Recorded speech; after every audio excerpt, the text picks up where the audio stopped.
My story is not about me. My story is about finding resonance with someone else, giving power to someone else, giving that hope and that light that you can overcome no matter what. So we're going to start with my story, if you will allow me. How's everybody doing? Good? Okay. So I came from a small town in North Idaho, and I felt like it was a typical background, typical family. One of my strengths is positivity. So no matter what happened in life, I stepped out with a smile on my face and I presented to the world that everything was beautiful and everything was great. And in my heart it was. But as years went on, I realized that it wasn't. So one of the things that I deal with is subconscious reprogramming.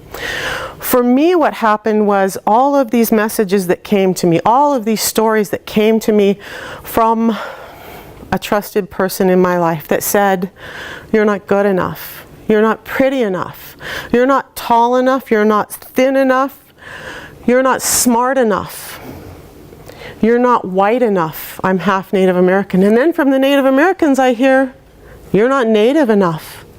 So it was all of this, I'm not enough, I'm not enough. And so it's like my invisibility cloak of many colors, only they're dark colors. And those stories came in and I accepted them. The thing that we have to understand is when those stories come at us, we have to know that those are other people's stories. We have to take responsibility for what we accept and allow to sink into our subconscious and allow to rule our life. For me as a very young child, I accepted those because it was a power authority for me, right? And she actually told me, no one will ever love you. No one will ever want you. No one will ever want to see you. You will never become anything in your life. You will never have success. You will never create anything. You will always be a failure no matter what because you're not worthy. Boy, those pieces came on. That cloak got heavier every year for me. And I call it my invisibility cloak because as the weight of that cloak built over my shoulders, I shrunk. And I shrunk into this withering little woman who I just realized yesterday, I've come so far that some of this is hard to remember. But I used to, in the heat of summer, put a coat on because I believed no one wanted to see me. So I covered up and I walked around with my head down and I wouldn't make eye contact with people because I accepted that story that no one wanted to see me, no one wanted to hear from me, no one wanted to be around me. And it drove me into this place of depression. So for a number of years, that's where I sat. In depression that became so deep that it became suicidal.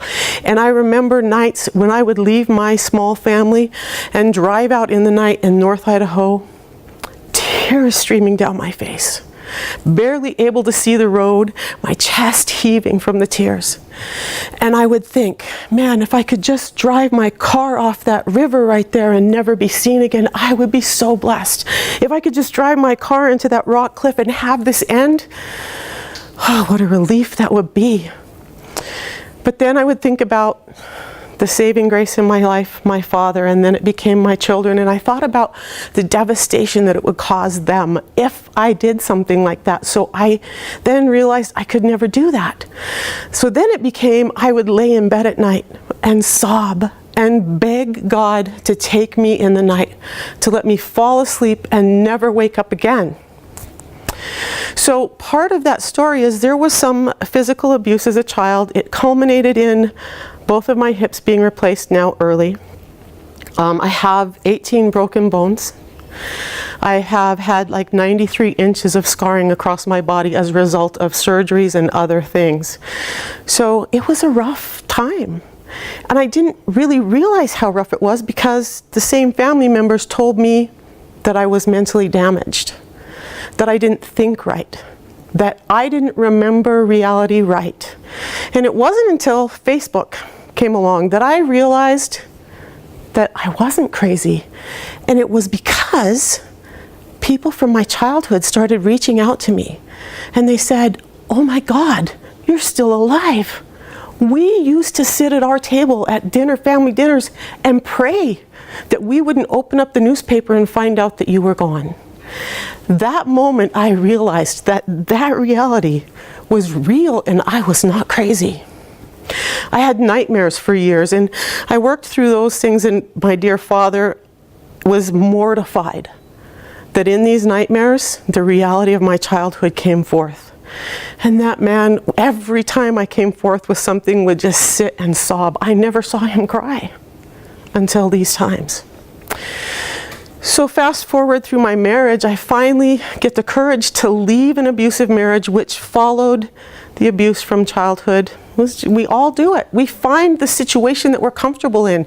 If darkness is comfortable for us, that's where we're going to stay. It's too difficult to reach for the light if we're used to darkness.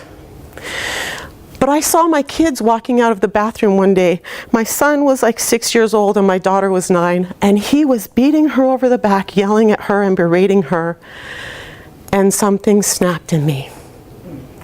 And I said, if you don't have the strength to get out of this marriage for you, you have to do it for them. And within a month, I was out of the house, and that began my journey somewhat. Now, along the way, the universe, God, the creator, whatever you want to call it, kept giving me messages and kept giving me teachers and healers who would drop lessons and messages. I wasn't ready to hear them then, but they were there. They were there in the book of my story. So as I began to heal, I reached in, I pulled out pages from that book, and I began to heal. And then one day, as I was transitioning from being a full-time mother and my life being about everyone else but me, I started powerlifting. Let me back up a little bit. I took my son to the gym to train him because he was in football. He wasn't as big as the other guys. He wasn't as fast as some of the guys. So he really didn't have a great place on the football team, but he was smart. And it was his love, so I wanted to make him stronger. I wanted to give him the chances that I didn't have. So we were at the gym training. A woman saw me lifting. She was on our national team at the time. And she told my son, your mom is really strong. She should think about powerlifting. He relayed this to me in the car ride on the way home, and I laughed. I had no idea what powerlifting was. Does anybody know? Does everybody know what powerlifting is? You all know? Okay. So it's comprised of 3 major lifts, the squat, bench, and deadlift, and it's very technical in how you have to perform it. So I started looking at records and acquainted myself, and I was like, you know what? I can already lift that. I'm going to try this. The act of finding physical strength allowed me to find mental strength. And day by day, I got stronger. And one day my son said, Mom, you're spending so much time and so much money on this sport called powerlifting. If you're going to continue to do this, you better do something with it. So he looked at me and said, if you're going to continue spending this time and money, you better promise me that you're going to be a world champion powerlifter. Sorry. And I looked at him and said, you know what? Yeah, I will. And then he looked me dead in the eye and he said, no, Mom, you promise me. We're competitive. And even though I'm an introvert and had been a little beaten down, I'm a little bit cocky too. So I looked him back in the eye and said, darn right I'm going to be a world champion. Just you wait and see. You can't tell me I'm not going to do something, little man. So then I stepped back and realized, oh my God, what did I do? The thing you don't understand is I've never broken a promise to my kids. Now, if I say I'm going to pick something up at the store, I'm going to be here something, those things slip. But if I look my kids in the eyes, if I pinky swear them, I have never broken that promise to them because of my childhood, because I wanted to give them some surety that I never had. So here we go. I stepped in it. Put my foot in my mouth, did whatever you want to call it. Here I am. I have to become a world champion powerlifter now. I have to. I made the promise. I never broke a promise to my kids before. So if you don't know, you have to win at a local level. And for my weight class, it meant the total of my best squat, best bench, and best deadlift had to be almost 900 pounds. Once I achieved that, then I could go to nationals where people from all across the US come, and I had to win that championship. Once I won that championship, then I had to travel to wherever Worlds was for that year, and I had to compete against women who could show up from 91 different countries in the world to compete against me. Man, I don't know about you, but let that sink in for a second. That's a lot. But I was determined, and that promise to my son became a promise to myself. I said, I have not finished anything in my life. I have given up so many of my own dreams because I took care of my family. I put my kids first. I put my husband first. And now I'm at 45 years old and I don't know who I am. So I'm going to grab onto powerlifting and I'm going to find out who I am, and I'm going to build some strength because I'm going to do this one thing for me. I'm going to prove him wrong, but I'm going to do this for me. So every year after that promise, I achieved that total. Every year something happened. The first year I fell in a freak accident at home, twisted my leg, and when I fell down in slow motion, my son said it sounded like a shotgun going off and then wood splitting. My ligament tore completely from my ankle. That was the shotgun. It tore 3/4 of the way from the insertion point on my leg and broke my leg. That was the wood splitting. And I laid on the floor, unable to move. Okay, so now my leg is pinned together. I'm in a cast. By the time the cast comes off, I'm only a month out from nationals. There's no way I'm going to be ready. Not going to go this year.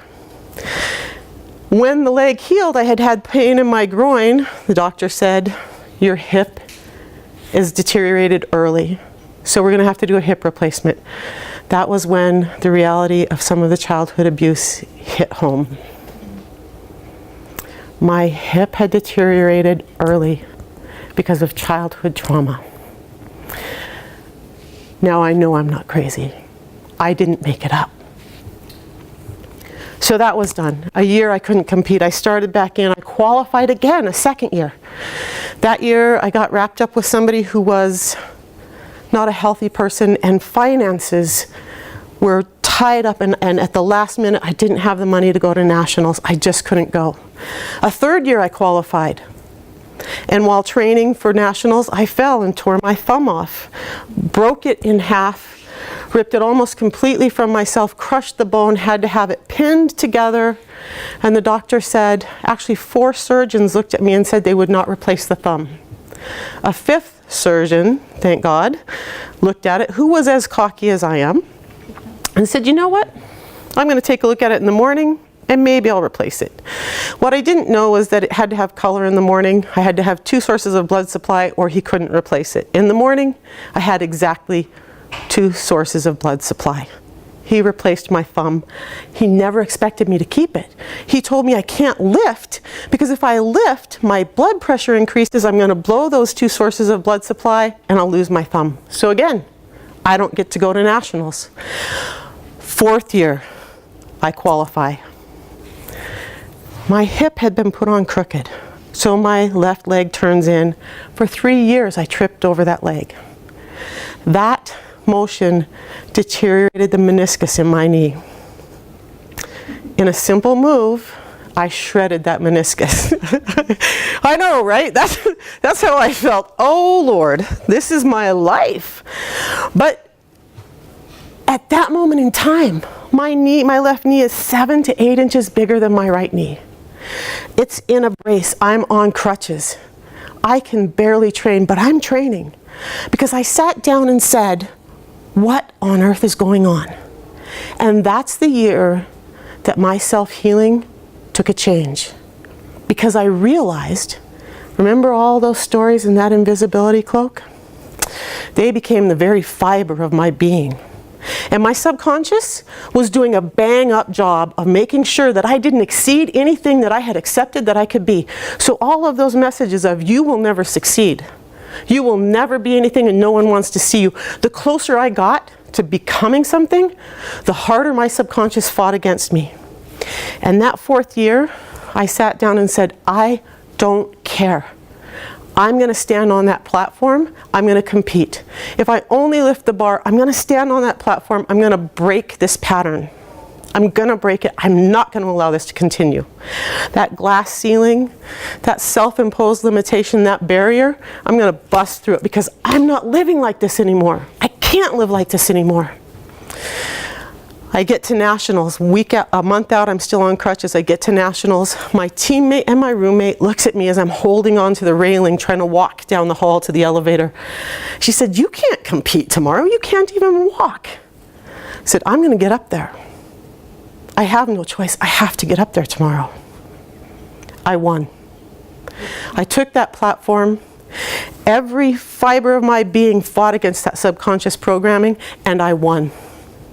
I earned my spot on the national team, and the next year, I was able to go to Finland. Now, the subconscious doesn't like to heal just all in one piece like that. So in training for Worlds, I tear my shoulder. My arm dislocates every week to the point I had to go to a chiropractor and have it put back in place. I couldn't drive with it. I couldn't pull up my own pants. I couldn't fix my undergarments. But still I trained, because I was not going to let this pattern continue in my life anymore. I went to Worlds in Finland. I had my first perfect meet ever. There are 3 referees, and they can each give you a white light or a red light. You have 9 lifts, 3 squat, 3 bench, 3 deadlift. I got 3 white lights for all 9 of those lifts. I set 3 world records that meet. I earned 4 gold medals. And I stood on that podium in the #1 spot holding the US flag. Tears streaming down my face. I thought, I'm not going to cry. This is no big deal. When I stood up there, oh boy, it was a big deal. I immediately called my son and said, "Your mama is a world champion. Take that." So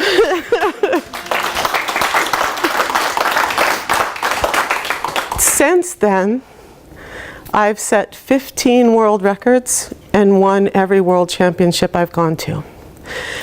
This last meet, I didn't set a world record. I was accepted onto the team late, and so my training was off, but I still won. The story is, it doesn't matter how bad you've been beaten down. It doesn't matter what someone else tells you you're worth. It's your life. It's your being. We all have a light in our soul. We all have a purpose. We all have something greater. For me, powerlifting found that out of me. It could be running, it could be biking, it could be needlepoint, it could be painting. But you have a worth and you have a story to share with people. I talked to Abby this last week on a live, and I said, I feel like we're all seeds. And we have to be planted in that soil. And it's dark down there, and it's damp down there, and it can feel heavy if we look at it that way. But the truth is, that darkness, that dampness is nourishing us. It's building us into something that can grow into something much greater. And so if you will, if you're in that place of darkness in any point in your soul, understand that you're at a place of rest and a place of nourishment, and you're about to, if you will, break through. And you'll find the sunlight, you'll find your brilliance. Now you may be a blade of grass, you may be a flower, you could be an oak tree, but don't grow up and be that blade of grass who wants to be the oak tree, because your purpose is your purpose, and your beauty is your beauty right where you stand, right where you are. But have the courage to break out of the darkness. We get so comfortable in where we are. And sometimes it's hard to reach for that light. Sometimes it's hard to move forward. But you're never going to know your greatness if you don't stretch a little, if you don't move a little. So I have a book out now. It's called Lift It Up, and it goes over my story a lot more in detail. A lot of the pieces that created that broken down, sad martyr woman that I hope to never ever be again. So it's up for sale out front. The book didn't show up because Amazon didn't deliver on time. There's a thread here. My thread is every challenge, every dip is a lesson. So you can be defeated by those things, or you can grow from them. So what I'm offering today is, if you would like a copy of the book and you pay for it during this seminar, or I will ship it to you for free. I'm also entering everyone who buys a copy of the book in a drawing for my next book called Empowered Mindset. That book will be about the processes and the tools that I used to go from that broken down, covered up, invisible girl to the woman who stood on the platform at World Championships 4 times with a gold medal around her neck. If I can do it from the place I was in, any one of you can achieve your greatness right where you're at, starting right where you're at. So that's the next book. There will also be a second winner. I'm starting a master class the end of August, and it's based on the same thing, the empowered mindset. 6 weeks of training, we're going to go over those tools, and we're going to allow each person to find themselves through those tools. I'm not here as a coach to save anybody. And one thing I had to realize in my journey, there's no person outside of me that can save me. I had to stop looking outward, begging outward for someone to come along and save me, and understand that God, the universe, the Creator, placed all of that right inside of me. And until I could claim what was given to me as my birthright, I wasn't going to grow. I encourage you to claim that birthright, to grow. And I will be more than happy to help you through that process. I will reach down into the soil and help nudge that seedling out into the light. But I am not going to pull you out. I am not going to save you. You save yourself. I will help you. I will give you the tools, but you save yourself. You find the light, and you take joy in the beauty that you are. It's the most beautiful thing in the world. Once you get there, all of these challenges, they haven't stopped in my life. They're continuous. They're like every day. This is my life. I made a contract with my soul when I came here to learn at a rapid rate. Some of us have all made that same contract, right? So you bump your head on that doorway. You fall in that pit hole. You trip over your own foot because you're here to learn. So learn. Don't be a martyr, learn. I thank you guys for listening to me, and I'm just so blessed to have the opportunity to share my story. I hope that it touched someone. I hope that it helped someone. And I am giving free hugs out in my booth. If it resonated with you and you want a nice, long, healing hug, I could use one too. Meet me out there, and I'm more than happy to do that. Bless you all. Thank you.